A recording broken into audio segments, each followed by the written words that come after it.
Isa si Showby Itrata sa mga bisita ng tinaguriang mega PR na si Bernard Cloma sa advance birthday dinner nitong Huwebes. Nasa dinner din na yun si Donnie Pangilinan. Tinawag ni Bernard si Donnie para bumati sa kinikilig na si Showby. Mukhang crush nga ni Showby si Donnie dahil nang lapitan siya ng binata parang batiin at akbayan ay tila nanginig sa kilig si Showby.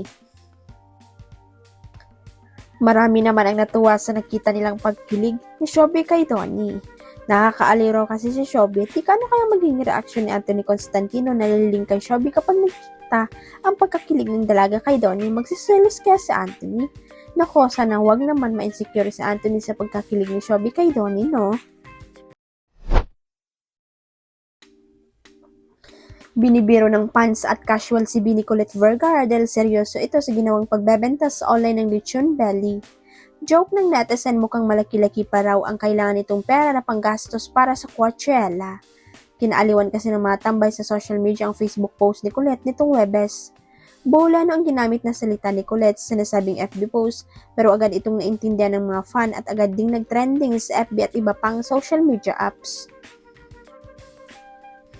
Guys, kinsay ganahan mo order lechon belly for birthday festa sa habitat or unsa nga occasion? Wala ka ilabay ko ni tanan, haha, sabi ni Colette na kung itatranslate sa Tagalog ay mga guys, sino gustong mag-order ng lechon belly para sa birthday festa sa habitat o kahit anong okasyon?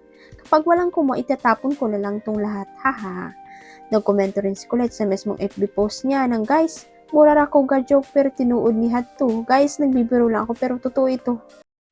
Huwag kalimutan ang subscribe button at i-ring ang notification bell para sa latest chika updates.